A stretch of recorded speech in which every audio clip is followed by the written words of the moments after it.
존경하는 여러분, 지금 이 순간에도 여러분의 국민연금이 흔들리고 있다는 거 아세요? 평생 일하면서 매달 꼬박꼬박 낸 그 돈이요. 지금 환율을 막는 데 쓰이고 있습니다. 그리고 여러분이 평생 모아서 산 그 집값이요? 요즘 왜 자꾸 떨어지는지 궁금하셨죠? 그것도 환율 때문입니다. 통장에 있는 돈의 가치는 또 어떻고요? 작년과 똑같은 금액인데 살 수 있는 게 점점 줄어들고 있어요. 이게 전부 하나로 연결되어 있습니다. 오늘 이 영상 30분 끝까지 보시면요. 최소한 내가 어디에 서 있는지는 정확히 아실 수 있을 겁니다. 그리고 무엇을 점검해야 하는지도요. 자, 시작하겠습니다. 환율, 그게 나랑 무슨 상관인가? 라고 생각이 드시겠지만요. 요즘 뉴스 보시면 매일 듣는 게 환율 얘기죠. 1450원, 1470원. 숫자만 계속 올라가는데요. 솔직히 처음엔 그게 나랑 무슨 상관이야? 이렇게 생각하셨을 겁니다. 저도 그랬어요. 근데 여러분, 이게 단순히 경제 뉴스가 아니에요. 이건 내 장바구니 얘기고, 내 대출 이자 얘기고, 내 집값 얘기입니다. 마트 가보셨죠? 요즘 어떠세요? 같은 물건인데 1,000원, 2,000원씩 오른 거 보시면서 뭐야 이게 하신 적 있으시죠? 라면 한 봉지, 식용유 한 병, 계란 한 판. 예전 같으면 10,000원이면 충분했는데 이젠 15,000원도 모자라요. 그리고 혹시 은행에서 대출 이자 고지서 받아보셨어요? 지난달보다 또 올랐네. 이러면서 한숨 쉬신 분들 많으실 겁니다. 변동금리로 대출 받으신 분들은 더 심하죠. 월 이자가 한 달에 몇만 원씩 계속 올라가니까요. 그런데 이게 다 어디서 시작됐을까요? 바로 환율입니다. 환율이 뭐냐고요? 어렵게 생각하실 필요 없어요. 환율은 그냥 달러 한 장의 가격표예요. 시장에서 사과 한 개 값이 있듯이 달러 한 장도 값이 있는 겁니다. 지금 환율이 1,450원이다. 그럼 달러 한 장을 사려면 우리 돈 1,450원을 내야 한다는 뜻이에요. 그래서 그게 나랑 무슨 상관인데요? 이렇게 생각하실 수 있어요. 그런데 여러분, 우리가 먹는 밀가루, 우리가 쓰는 기름, 우리가 먹는 고기. 이게 다 어디서 오는 줄 아세요? 대부분 외국에서 들여옵니다. 한국은 수입에 의존하는 나라거든요. 그리고 외국에서 물건을 살 때는 달러로 계산해요. 밀가루를 수입하든 석유를 사오든 사료를 사든 전부 달러를 내야 하는 거예요. 그럼 달러 값이 오르면 어떻게 될까요? 당연히 우리가 사는 물건 값도 같이 오르겠죠. 예를 들어 볼게요. 작년에 밀가루 한 포대를 100달러에 샀다고 쳐봅시다. 환율이 1,300원이었으면 13만 원이었어요. 근데 지금은 환율이 1,450원입니다. 그럼 똑같은 밀가루 한 포대가 14만 5천 원이 돼요. 물건은 똑같은데 우리 돈으로는 1만 5천 원이 더 드는 겁니다. 이게 빵집으로 가면 빵값이 오르고요. 라면 공장으로 가면 라면값이 오르고요. 주유소로 가면 기름값이 올라요. 결국 우리 장바구니 전체가 무거워지는 거죠. 그런데 여러분, 이게 더 억울한 게 뭔지 아세요? 우리 월급은 안 올라요. 연금 받으시는 분들은 연금도 그대로고요.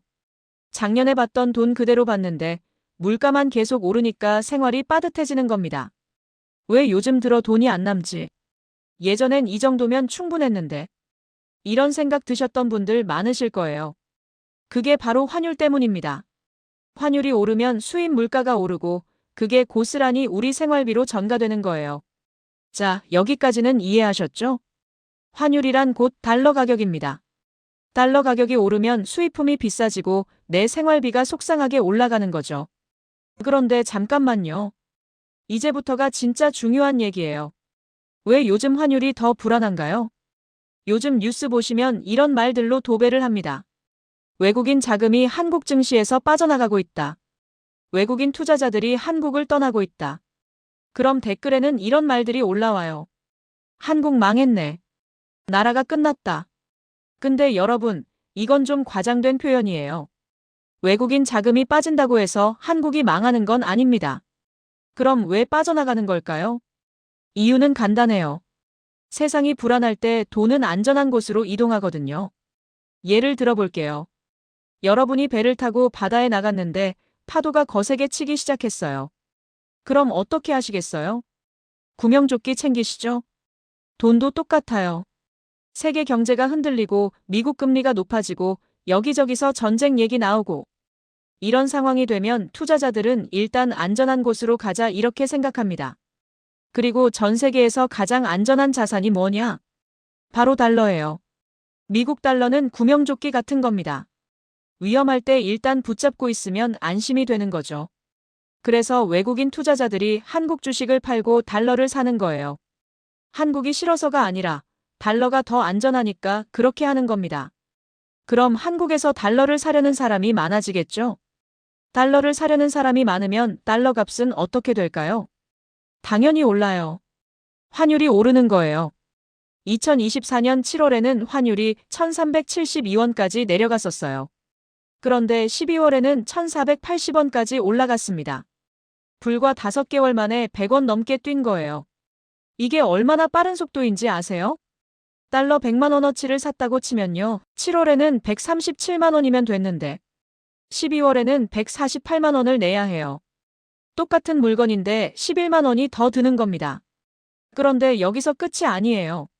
문제는 한국만의 문제가 아니라는 겁니다. 전 세계가 지금 비슷한 상황이거든요. 미국은 금리를 높게 유지하고 있고요. 유럽도 경기가 안 좋고요. 중국도 경제 성장이 둔화되고 있어요. 그러니까 한국 문제, 글로벌 문제가 겹친 거죠. 이럴 때는 환율이 더 빠르게 오를 수밖에 없습니다. 그럼 이제 이런 생각이 드실 거예요. 그래서 정부는 뭐 하고 있어요? 가만히 보고만 있나요? 아니요, 가만히 있지 않습니다. 정부도 대응을 하고 있어요. 그중 하나가 바로 국민연금을 활용하는 겁니다. 국민연금, 완충장치의 역할을 알아보겠습니다. 요즘 뉴스 보시면 이런 말 나오죠. 국민연금이 환율 방어에 나섰다. 국민연금이 달러를 팔고 원화를 사고 있다. 그럼 또 댓글에 이런 말들이 올라와요. 우리 연금 갖고 장난치네. 나중에 연금 못 받는 거 아니야? 여러분, 걱정되시는 거 충분히 이해합니다. 평생 일해서 낸 돈이잖아요. 그 돈으로 노후를 준비하려고 했는데 정부가 막 쓰는 것 같으면 불안하시죠? 저도 그 마음 압니다. 그런데 여기서 정확하게 이해하셔야 할 게 있어요. 국민연금이 환율을 막는다는 표현, 이건 좀 과장된 거예요. 국민연금은 소화기가 아닙니다. 불이 났을 때 확 끄는 그런 게 아니에요. 그럼 뭐냐? 완충장치예요. 자동차 탈 때 충격 흡수하는 그 장치 있잖아요. 울퉁불퉁한 길 가도 덜컹거림을 줄여주는 거요. 국민연금도 그런 역할을 합니다. 환율이 갑자기 확 튀는 걸 막아주는 거예요. 1,450원에서 하루아침에 1,500원, 1,550원 이렇게 튀는 거 막아주는 겁니다. 좀 더 쉽게 설명해 볼게요. 국민연금은 해외 자산을 많이 갖고 있어요. 2024년 9월 기준으로 해외 투자 금액이 798조 원입니다. 달러, 유로, 엔화. 이런 외화 자산들이요. 그걸 필요할 때 팔아서 원화를 사는 거예요. 그럼 시장에 원화 수요가 생기니까 환율 상승이 조금 완만해집니다. 확 튀는 걸 막아주는 거죠. 2024년 12월 9일 환율이 1,473원 선까지 올라갔을 때요. 국민연금이 전략적 환해지를 재가동했어요. 시장에서는 1,480원에서 발동할 거라고 예상했는데 그보다 빨리 움직인 겁니다. 그 결과 환율이 조금 안정됐어요. 1,480원을 넘지 않고 4,501, 470원대에서 유지되고 있거든요. 그런데 여기서 중요한 건요. 이게 근본적인 해결책은 아니라는 겁니다. 임시방편이에요. 환율이 오르는 근본 원인은 따로 있거든요. 외국인 자금 유출, 글로벌 경제 상황, 미국 금리. 이런 게 해결되지 않으면 환율은 계속 압력을 받을 수밖에 없어요. 그래서 국민연금만으로는 한계가 있습니다. 국민연금은 해외 자산의 최대 10%까지 환해지를 할 수 있어요. 798조 원의 10%면 약 79조 원 정도 되죠. 그리고 한국은행과 650억 달러 규모의 외환 스와프 계약도 맺었습니다. 이걸 2025년 12월 15일에 2026년 말까지 1년 연장했어요. 하지만 이것도 계속 반복되면 장기적으로는 부담이 될 수 있죠. 그래서 정부도 다른 방법들을 병행하고 있습니다.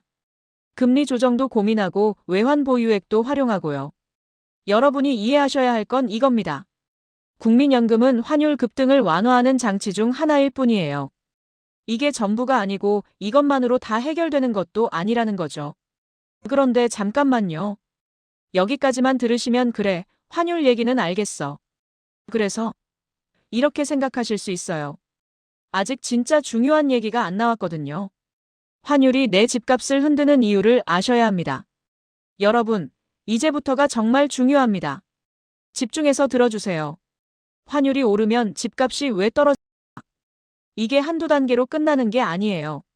마치 도미노처럼 하나씩 무너지면서 연결되는 겁니다. 첫 번째 도미노, 환율이 오릅니다. 아까 말씀드렸죠?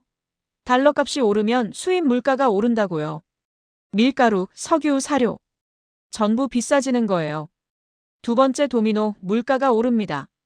수입 물가가 오르면 우리가 사는 모든 물건 값이 올라요. 빵값, 라면값, 기름값, 난방비. 생활비 전체가 뛰는 겁니다. 세 번째 도미노, 한국은행이 움직입니다. 물가가 계속 오르면 한국은행은 어떻게 할까요? 금리를 올려요. 왜냐하면 금리를 올리면 사람들이 돈을 덜 쓰거든요. 돈을 덜 쓰면 물가 상승이 좀 진정되니까 금리를 올리는 겁니다. 그런데 여기서 문제가 시작돼요. 네 번째 도미노, 대출 이자가 오릅니다. 금리가 오르면 은행 대출 이자도 같이 올라요. 특히 변동금리로 대출 받으신 분들은 직격탄을 맞습니다. 예를 들어볼게요. 3억 원을 변동금리로 대출 받으셨다고 쳐봅시다. 작년에는 금리가 3.5%였어요. 그럼 이자가 월 87만 원 정도 나왔죠. 그런데 금리가 4.5%로 올랐어요. 그럼 이자가 월 112만 원이 됩니다. 한 달에 25만 원이 더 나가는 거예요. 1년이면 300만 원입니다. 여러분, 월급쟁이가 한 달에 25만 원 더 내는 게 얼마나 부담인지 아세요? 연금 받으시는 분들은 더 힘들죠. 수입은 그대로인데 나가는 돈만 늘어나는 거예요. 처음엔 그래, 몇 달만 버티면 되겠지 하세요. 근데 몇 달이 지나도 이자는 안 내려가요. 오히려 또 오르기도 해요. 2024년 한 해 동안 기준금리가 3.5%에서 유지되다가 부동산 대출 금리는 계속 올랐거든요. 시중은행 주택담보대출 금리가 4%대 중반까지 올라갔어요. 그럼 어떻게 될까요? 다섯 번째 도미노, 집을 팔기 시작합니다. 이거 더 이상 못 버티겠다. 이자 내느라 생활비도 모자라. 차라리 집을 팔아서 대출 정리하자. 이렇게 생각하시는 분들이 나오는 거예요. 그런데 이게 한두 명이 아니에요. 같은 생각을 하는 사람들이 동시에 나옵니다. 그럼 어떻게 될까요? 매물이 쏟아지는 거죠. 여섯 번째 도미노, 거래가 실종됩니다. 매물은 많은데 사려는 사람은 없어요. 왜냐하면 사려는 사람들도 똑같이 대출을 받아야 하거든요. 근데 이자가 이렇게 비싼데 누가 집을 사겠어요? 지금은 아니야, 좀 더 기다리자. 이렇게 생각하는 거죠. 결국 팔 사람은 많고 살 사람은 없고. 그럼 가격은 어떻게 될까요? 일곱 번째 도미노, 집값이 내려갑니다. 팔리지 않으니까 가격을 내릴 수밖에 없어요. 처음엔 1,000만 원 깎고 안 팔리면 2,000만 원 깎고. 이게 반복되면 결국 시세 자체가 무너지는 겁니다. 실제로 2024년 하반기부터 수도권 일부 지역에서 아파트 거래량이 급감하고 호가가 내려가는 현상이 나타났어요. 특히 변동금리 대출 비중이 높은 지역일수록 매물이 많이 나왔죠. 여러분, 이 흐름 보이시죠? 환율, 물가금리, 이자, 매도, 거래, 실종, 집값 하락. 이게 하나로 연결된 도미노예요. 그런데 아직 끝이 아닙니다. 이것보다 더 무서운 게 하나 더 있어요. 그런데 더 무서운 게 남았습니다. 여기까지만 들으셔도 충분히 불안하실 겁니다. 환율 오르고, 물가 오르고, 이자 오르고, 집값 떨어지고. 이것만 해도 머리 아픈데요. 그런데 이것보다 더 큰 문제가 하나 더 깔려 있어요. 바로 부동산 PF입니다. PF가 뭐냐고요? 프로젝트 파이낸싱, 프로젝트 퍼낸싱의 약자예요. 쉽게 말하면 건설사가 아파트를 지을 때 은행이나 저축은행에서 돈을 빌려주는 겁니다. 아파트 지어서 분양하면 돈 갚을 거잖아요. 이렇게 믿고 돈을 빌려주는 거죠. 그런데 지금 이게 문제가 되고 있어요. 2024년 들어서 부동산 경기가 안 좋아지면서 아파트가 분양이 안 되는 거예요. 특히 지방은 더 심해요. 미분양이 쌓이고 건설사는 돈을 못 갚고. 그럼 은행은 어떻게 될까요? 돈을 못 받는 거죠. 2025년 9월 기준으로 부동산 PF 규모가 177조 9천억 원입니다. 그중에서 문제가 있는 게 18조 2천억 원이에요. 18조면 괜찮은 거 아니에요? 이렇게 생각하실 수 있는데요. 문제는 이게 어디에 쌓여 있냐는 겁니다. 은행은 48조 원 정도 있고요. 나머지 130조 원은 제2금융권에 있어요. 저축은행, 증권사, 보험사, 캐피탈. 특히 저축은행이 위험해요. 저축은행의 토지담보대출 연체율이 32.43%예요. 10억 원을 빌려줬으면 3억 2천만 원을 못 받는다는 뜻입니다.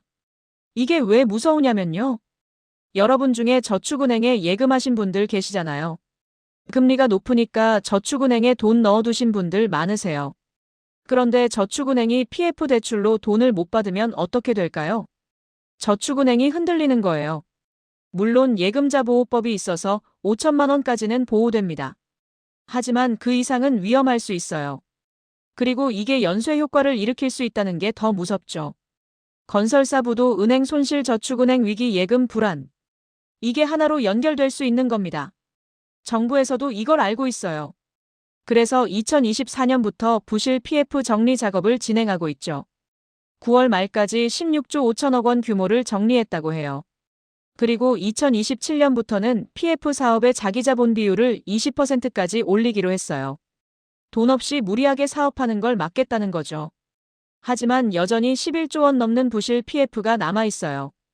이게 경공매로 나오는데 그중 9조 원이 아직 착공도 안 한 브릿지론이에요.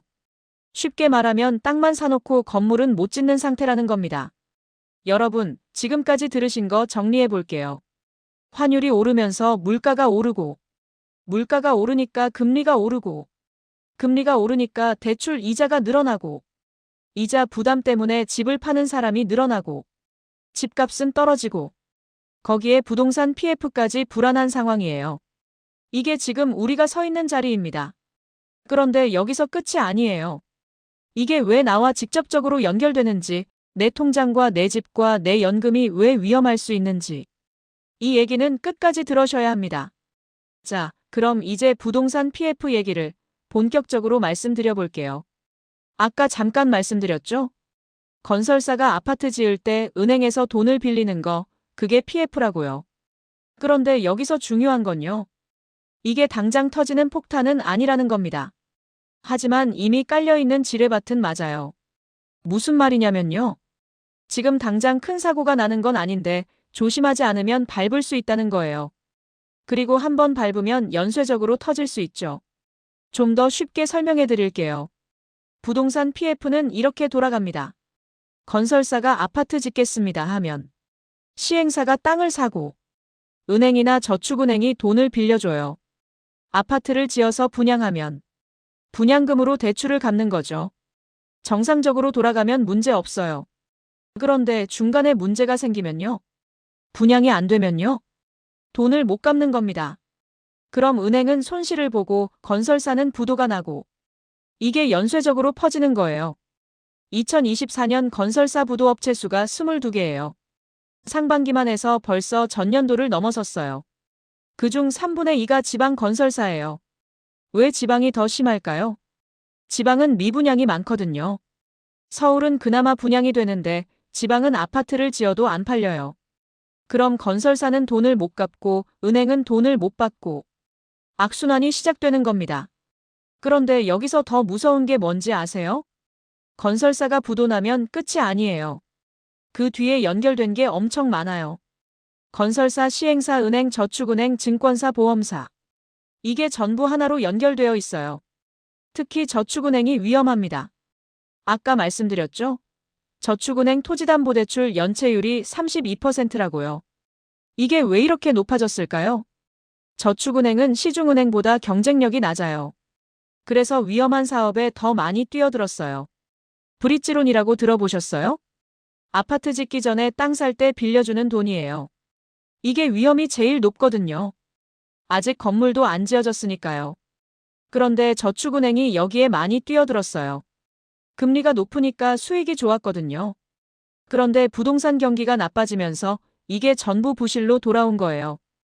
2024년에만 저축은행 8개 사가 신용등급이 하락했어요. 증권사도 3개 사가 등급이 내려갔고요. 이게 무슨 의미냐면요. 이 금융회사들이 위험하다는 신호예요. 시장에서 보내는 경고등이 켜진 겁니다. 그럼 여러분 중에 이런 생각하시는 분 계실 거예요. 나는 시중은행에만 예금해놨으니까 괜찮겠네. 꼭 그렇지만은 않아요. 왜냐하면 저축은행이 무너지면 시중은행도 영향을 받거든요. 2011년 저축은행 사태 때 어떻게 됐는지 기억하세요? 그때 발생한 사회적 손실이 50조 원이 넘었어요. 저축은행만 손해본 게 아니에요. 연결된 건설사, 시행사, 투자자. 전부 손실을 봤죠. 물론 지금은 그때보다 규제가 강화됐어요. 정부도 이걸 알고 관리하고 있고요. 하지만 PF 규모가 그때보다 2배 이상 커졌어요. 그때는 100조 원이었는데 지금은 178조 원이거든요. 그리고 참여하는 금융회사도 훨씬 다양해졌어요. 은행, 저축은행, 증권사, 보험사, 캐피탈. 이게 전부 연결되어 있다는 게 더 위험한 거예요. 한 곳이 무너지면 다른 곳으로 번질 수 있거든요. 그럼 이제 이런 질문이 나올 거예요. 환율하고 부동산 PF하고 무슨 상관이에요? 여기서부터가 정말 중요합니다. 환율과 PF는 따로 움직이는 게 아니에요. 이 둘이 만나는 지점이 있어요. 바로 건설비입니다. 아파트를 지으려면 뭐가 필요할까요? 철근, 시멘트, 유리, 단열재, 전선. 이런 자재들이 필요하죠. 그런데 이 자재들 중 상당수가 수입품이에요. 철근에 들어가는 철광석, 시멘트 원료, 유리 재료. 이게 전부 외국에서 들어와요. 환율이 오르면 어떻게 될까요? 당연히 자재값이 오르겠죠. 2024년 6월 기준 건설공사비 지수가 2020년 초 대비 30% 올랐어요. 30%예요. 여러분, 100억짜리 공사가 130억이 된 겁니다. 그럼 건설사 입장에서는 어떻게 될까요? 원래 계획했던 것보다 돈이 30억이 더 드는 거예요. 이익률이 확 줄어드는 거죠. 2020년에는 건설사 영업이익률이 5.9%였어요. 그런데 2024년에는 1.7%로 떨어졌습니다. 거의 3분의 1 수준으로 줄어든 거예요. 그럼 건설사는 어떻게 할까요? 분양가를 올리거나, 공사를 늦추거나, 품질을 낮추거나, 아니면 포기하거나, 이 네 가지 중 하나를 선택해야 해요. 그런데 분양가를 올리면 분양이 안 되고요. 공사를 늦추면 이자 부담이 커지고요. 품질을 낮추면 나중에 문제가 생기고요. 포기하면 부도가 나는 거예요. 결국 어떤 선택을 해도 좋은 게 없어요. 이게 지금 건설사들이 처한 상황입니다. 그리고 여기에 하나 더 얹어지는 게 있어요. 바로 금리예요. 아까 환율 오르면 금리도 오른다고 했잖아요. 금리가 오르면 건설사가 은행에서 빌린 돈의 이자도 올라요. 원래 100억 빌렸는데 이자가 연 3%였으면 3억이었어요. 근데 금리가 5%로 오르면 이자가 5억이 돼요. 1년에 2억이 더 나가는 겁니다. 공사 기간이 3년이면요. 6억이 더 나가는 거예요. 이익률이 1.7%밖에 안 되는 상황에서 이자 부담이 늘어나면요. 남는 게 없어요. 오히려 마이너스가 될 수도 있죠. 그래서 건설사들이 지금 엄청 힘들어하는 겁니다. 환율 오름, 자재비 증가, 금리 오름, 이자 부담 증가. 이 두 개가 동시에 건설사를 압박하고 있어요. 그럼 건설사는 어떻게 될까요? 버틸 수 있는 회사는 버티고 못 버티는 회사는 무너지는 거죠. 실제로 2024년 상반기에만 건설사 22개가 부도났어요. 그리고 이게 끝이 아니에요. 건설사가 무너지면 연결된 시행사도 무너지고요. 시행사가 무너지면 은행도 손실을 보고요. 은행이 손실을 보면 어디로 갈까요? 마이너스 마이너스 마이너스. 해시태그 팔막 마이너스 결국 내 통장으로 온다. 여러분, 지금까지 긴 이야기를 들으셨어요. 환율, 금리, 건설비, PF. 복잡하고 어렵죠. 그런데 이게 전부 결국 한 곳으로 모입니다. 바로 내 통장이에요. 어떻게 연결되는지 하나씩 보여드릴게요. 첫 번째, 예금입니다. 여러분 중에 저축은행에 예금하신 분들 계시죠? 금리가 높으니까 저축은행 많이 이용하시잖아요. 그런데 저축은행이 PF 대출로 손실을 보면요. 최악의 경우 저축은행이 영업정지 될 수도 있어요. 물론 예금자 보호법이 있어서 5천만 원까지는 보호받아요. 하지만 5천만 원 넘는 금액은 못 받을 수도 있어요. 나는 5천만 원 안 되니까 괜찮네. 이렇게 생각하실 수도 있는데요. 문제는 그게 아니에요. 저축은행이 문제 생기면 돈을 찾으러 가는 과정 자체가 스트레스예요.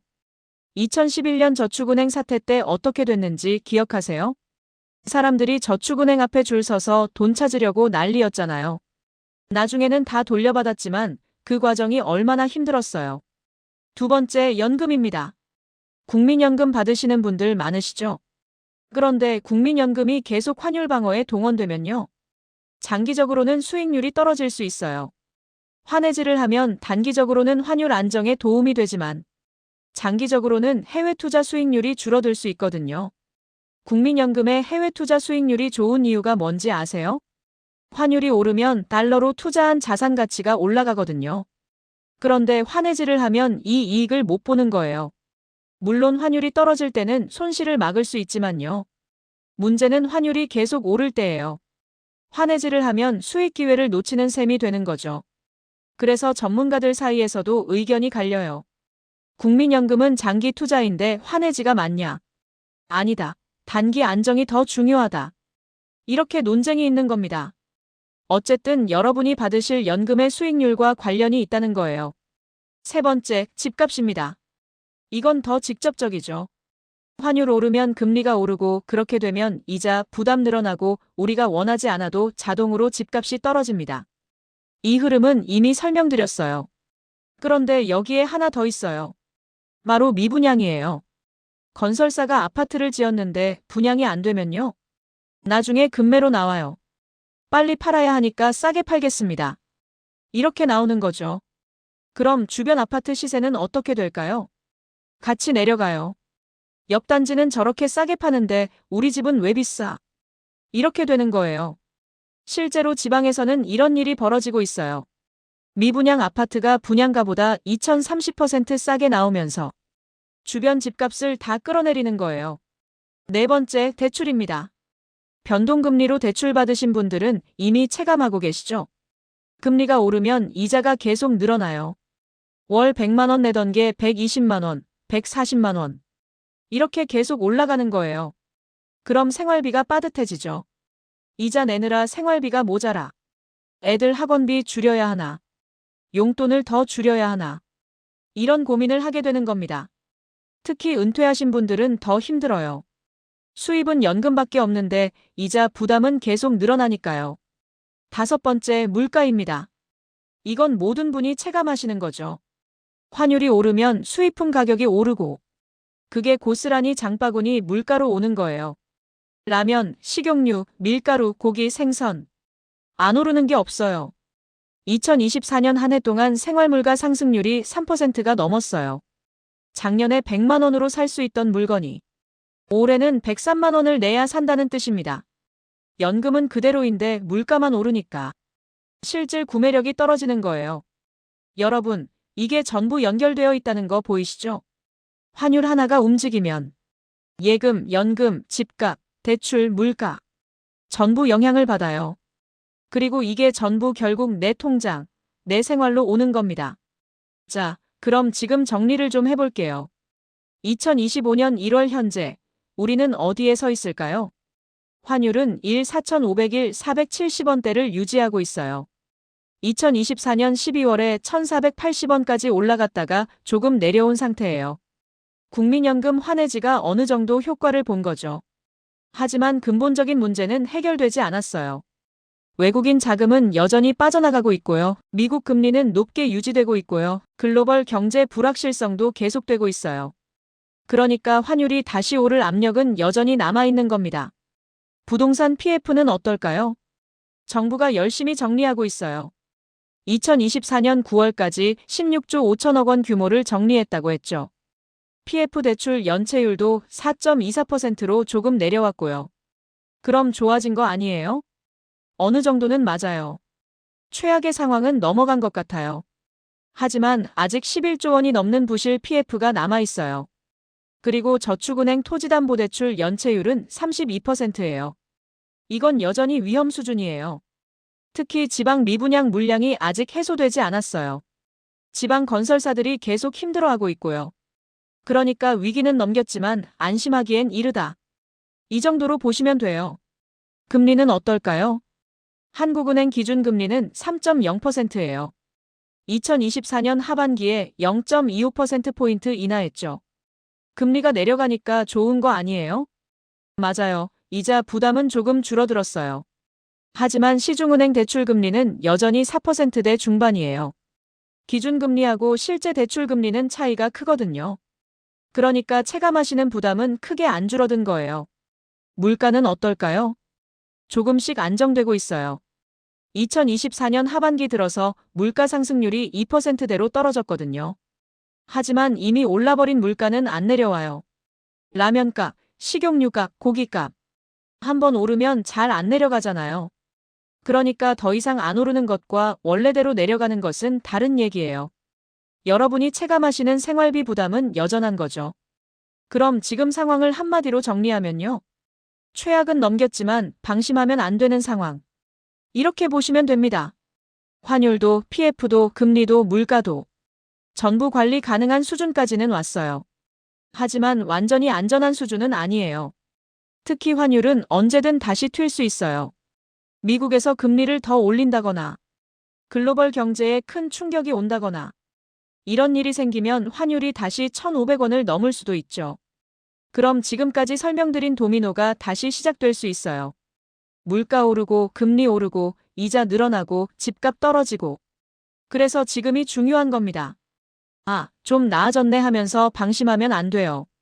지금이야말로 점검할 때예요. 내가 어디에 서 있는지, 내 돈이 어디에 있는지, 내 대출은 어떤 상태인지, 내 집은 괜찮은지. 이걸 확인해야 할 시점이에요. 그래서 이제부터는 여러분이 실제로 점검해야 할 것들을 말씀드리겠습니다. 어떤 걸 확인해야 하는지, 어떤 부분이 위험할 수 있는지, 그걸 하나씩 짚어드릴게요. 조금만 더 집중해주세요. 지금부터가 정말 중요합니다. 자, 그럼 이제 본격적으로 말씀드릴게요. 지금까지 환율 오르고, 금리 오르고, PF 위험하고. 이런 얘기 많이 들으셨죠? 그래서 나는 뭘 어떻게 하라는 거야? 이게 제일 궁금하실 거예요. 지금부터 그 얘기를 하겠습니다. 여러분이 지금 당장 점검하셔야 할 게 4가지 있어요. 여러분, 지금 통장 열어보세요. 예금, 적금, CMA. 그게 전부 원화로만 되어 있지 않으세요? 이게 지금 상황에서는 위험할 수 있어요. 왜냐하면 환율이 계속 오르고 있거든요. 환율이 오른다는 건 뭐냐면요. 원화 가치가 떨어진다는 뜻이에요. 예를 들어볼게요. 2024년 7월에 1억 원이 있었어요. 그때 환율이 1,372원이었죠. 이 돈을 달러로 환산하면 72,886달러였어요. 그런데 12월에 환율이 1,480원까지 올랐어요. 똑같은 1억 원인데 달러로는 67,568달러가 됐어요. 5,318달러가 줄어든 거예요. 우리 돈으로 약 780만 원이에요. 숫자는 1억으로 똑같은데 실제 가치는 780만 원 줄어든 겁니다. 이게 환율 상승이 가져오는 효과예요. 그럼 어떻게 해야 하나요? 자산의 일부를 달러로 분산하시는 거예요. 전부 바꾸라는 게 아니에요. 10%에서 20% 정도만요. 1억 원 있으면 1,000만 원에서 2,000만 원 정도를 달러 예금으로 갖고 계시는 거예요. 달러 예금이 뭐예요? 은행 가시면 외화 예금 상품 있어요. 달러로 예금하는 거죠. 지금 환율이 1,450원이면 1,000만 원으로 약 6,900달러 정도 살 수 있어요. 그럼 나중에 환율이 1,500원, 1,550원 이렇게 오르면요. 똑같은 6,900달러인데 원화 가치가 올라가는 거예요. 1,500원이면 1,035만 원, 1,550원이면 1,070만 원. 이렇게 되는 거죠. 환율 상승에 대한 방어막이 생기는 겁니다. 물론 반대로 환율이 떨어지면 손해를 볼 수도 있어요. 1,400원으로 떨어지면 966만 원이 되는 거죠. 하지만 지금 상황을 보면요. 환율이 1,400원 밑으로 내려갈 가능성보다 1,500원 넘어갈 가능성이 더 높아 보여요. 외국인 자금은 여전히 빠져나가고 있고, 미국 금리는 높게 유지되고 있고, 글로벌 불확실성도 계속되고 있거든요. 그래서 자산의 일부를 달러로 분산해 두시면 환율 리스크를 줄일 수 있어요. 금은 어때요? 금도 좋은 선택입니다. 금은 환율하고 비슷하게 움직여요. 경제가 불안할 때 금값이 오르거든요. 2024년 한 해만 봐도 금값이 많이 올랐잖아요. 금은 은행에서 금 통장으로 살 수도 있고요. 금 현물을 사서 보관할 수도 있어요. 다만 금은 보관 비용이 들고 사고 팔 때 수수료가 있다는 걸 기억하세요. 정리하면요. 전체 자산의 1020%를 달러 예금이나 금으로 분산하시는 겁니다. 전부 바꾸시는 게 아니에요. 일부만 방어용으로 갖고 계시는 거예요. 여러분, 지금 매달 나가는 돈이 얼마예요? 생활비, 관리비, 통신비, 병원비, 용돈. 전부 합치면 한 달에 200만 원, 250만 원. 그럼 이걸 6개월치는 현금으로 갖고 계셔야 해요. 200만 원이면 1200만 원, 250만 원이면 1500만 원. 이 정도는 언제든 쓸 수 있는 돈으로 준비해 두세요. 왜 6개월이에요? 지금 같은 불확실한 상황에서는 예상치 못한 일이 생길 수 있거든요. 금리가 갑자기 오르면서 이자가 늘어날 수도 있고, 물가가 더 오를 수도 있고, 건강 문제로 큰 돈이 들어갈 수도 있고요. 이럴 때 바로 쓸 수 있는 현금이 없으면 예금을 중도해지하거나 급하게 돈을 빌려야 하는 상황이 올 수 있어요. 그럼 수수료 물고 이자 물고 손해가 크죠. 그래서 6개월치 생활비는 입출금이 자유로운 통장에 넣어두시는 겁니다. 금리 좀 낮아도 괜찮아요. 유동성이 중요한 거예요. 그리고 지금부터 매달 지출을 체크해 보세요. 이번 달에는 얼마 썼지? 저번 달보다 늘었네. 어디서 많이 나갔지? 이렇게 확인하시는 거예요. 물가가 계속 오르니까 모르는 사이에 지출이 늘어날 수 있거든요. 한 달에 한 번씩만 체크하셔도 아, 여기서 돈이 새고 있구나 이게 보여요. 그럼 조절할 수 있죠. 정리하면요. 6개월치 생활비는 현금으로 확보. 매달 지출 체크하는 습관 들이기. 불필요한 지출 줄이기. 이거예요. 여러분, 앞으로 6개월 동안 무슨 일이 생길 수 있을까요? 최악의 경우를 한번 생각해 보세요. 시나리오 1 환율이 1,500원을 넘어간다. 그럼 어떻게 될까요? 물가가 더 오르겠죠. 지금도 빠듯한데 생활비가 더 늘어나는 거예요. 그럼 나는 어떻게 대응할 건가요? 지출을 어디서 줄일 수 있나요? 아니면 수입을 늘릴 방법이 있나요? 미리 생각해 두시는 거예요. 시나리오 2 금리가 한 번 더 오른다. 변동금리 대출 있으신 분들은 이자가 또 늘어나는 거예요. 월 120만 원 내던 게 140만 원이 될 수도 있어요. 그럼 나는 감당할 수 있나요? 만약 감당이 안 되면 어떻게 할 건가요? 대출 일부를 갚을 건가요? 고정금리로 바꿀 건가요? 집을 정리할 건가요? 이것도 미리 생각해 두시는 거예요. 시나리오 3 내가 다니던 저축은행에 문제가 생긴다. 예금이 5천만 원 넘게 있다면요. 5천만 원은 보호받지만 나머지는 위험할 수 있어요. 그럼 나는 어떻게 할 건가요? 지금 분산할 건가요? 아니면 만기까지 기다릴 건가요? 이것도 결정해 두시는 거예요. 시나리오 4 우리 동네 집값이 10% 떨어진다. 5억짜리 집이 4억 5천이 되는 거예요. 그럼 나는 어떻게 할 건가요? 버틸 건가요? 아니면 손해보더라도 팔 건가요? 대출이 있다면 이자는 감당 가능한가요? 이것도 생각해 보시는 거예요. 왜 이렇게 부정적으로만 생각해요? 부정적인 게 아니에요. 대비하는 거예요. 최악의 경우를 미리 생각해 두면 실제로 그런 일이 생겼을 때 당황하지 않아요. 아, 이건 내가 이미 생각해 뒀던 건데. 이렇게 되는 거죠. 그럼 침착하게 대응할 수 있어요. 반대로 아무 생각 없이 있다가 갑자기 그런 일이 생기면요. 어떡하지 하면서 패닉에 빠져요. 그럼 잘못된 판단을 하게 되죠. 정리하면요. 최악의 시나리오 4가지 생각해보기. 각 시나리오별 대응 방법 미리 정하기. 필요한 준비 지금부터 시작하기. 이거예요. 여러분, 혼자 판단하기 어려우시죠? 당연해요. 경제 전문가도 의견이 갈리는 상황인데 일반인이 정확히 판단하기 어려워요. 그래서 전문가 도움을 받으셔야 해요. 전문가가 누구예요? 먼저 은행 가세요. 여러분이 거래하는 은행 창구에 가셔서 재무 상담받고 싶은데요 하시면 돼요. 은행 직원이 여러분 상황 보고 조언해 줄 거예요. 달러 예금 어떻게 하나요? 변동금리 대출을 고정으로 바꾸면 어떻게 되나요? 예금을 분산하려면 어떻게 하나요? 이런 거 다 물어보세요. 상담은 무료예요. 부담 갖지 마시고 편하게 물어보시면 돼요. 그리고 한 은행만 가지 마시고 두세 곳 가보세요. 은행마다 조언이 다를 수 있거든요. 여러 의견 들어보시고 비교하시는 거예요. 다음으로 재무설계사를 만나보세요. 요즘은 무료 재무 상담해주는 곳 많아요. 검색하시면 나와요. 재무설계사는 은행 직원보다 더 전문적으로 자산 배분, 위험 관리 이런 거 조언해줘요. 내 나이, 내 자산, 내 상황에서는 어떻게 하는 게 제일 안전한가요? 이렇게 물어보시면 됩니다. 그리고 세무사나 회계사도 도움이 돼요. 특히 절세 관련해서요. 이자 소득세 줄이는 방법 있나요? 증여 미리 하는 게 나을까요? 이런 거 물어보시면 좋아요.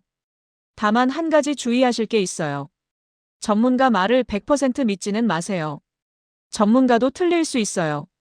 그리고 어떤 전문가는 자기한테 이익이 되는 쪽으로 조언할 수도 있거든요. 그래서 여러 전문가 의견을 들어보시고 여러분이 최종 판단하시는 거예요. 정리하면요. 거래은행 23곳 가서 상담받기. 재무설계사 무료 상담 신청하기. 여러 의견 듣고 비교해서 판단하기. 이거예요. 자, 그럼 이제 구체적으로 어떻게 움직이면 되는지 단계별로 말씀드릴게요. 종이 한 장 꺼내세요. 그리고 이렇게 적어보세요.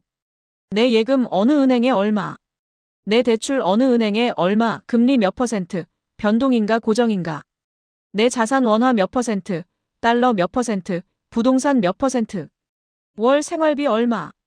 이거 적는데 30분이면 돼요. 통장 꺼내서 확인하시면서 적으시면 됩니다. 적고 나면 한눈에 보여요. 아, 나는 원화에 90%가 몰려있네. 대출이 변동금리네. 생활비 여유가 3개월치밖에 없네. 이렇게요.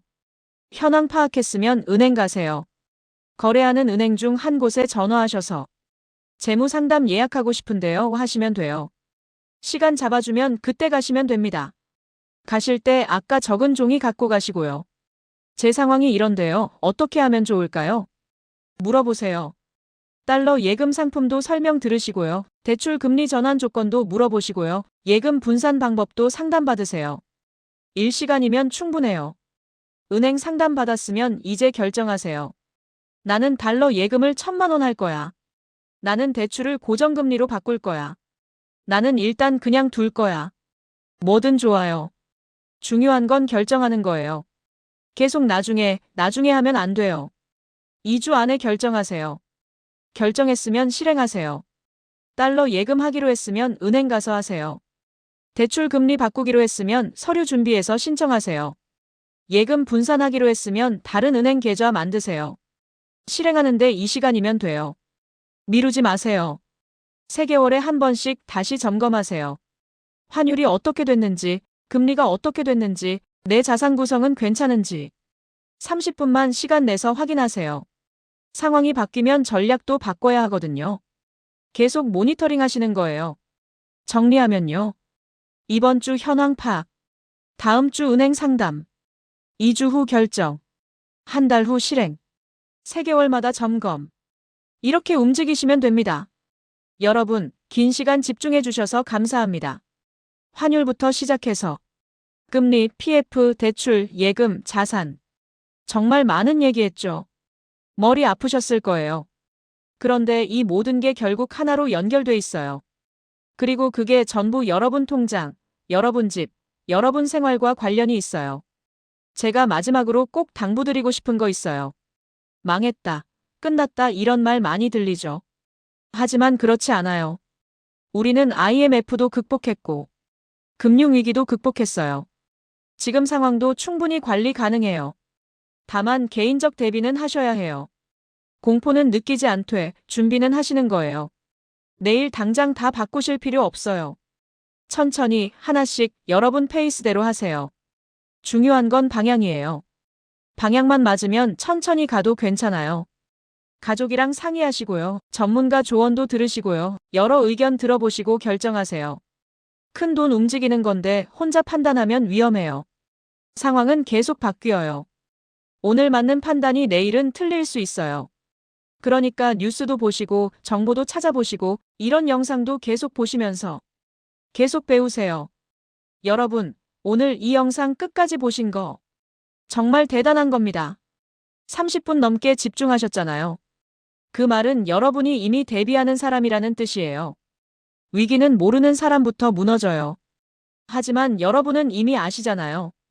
환율이 왜 오르는지, 그게 내 생활에 어떻게 영향 주는지, 내가 뭘 점검해야 하는지 다 아세요. 그럼 여러분은 이미 절반은 준비하신 겁니다. 나머지 절반은 실행이에요. 오늘 배운 걸 하나씩 실천하시면 돼요. 그럼 여러분은 충분히 이 상황 잘 넘기실 수 있어요.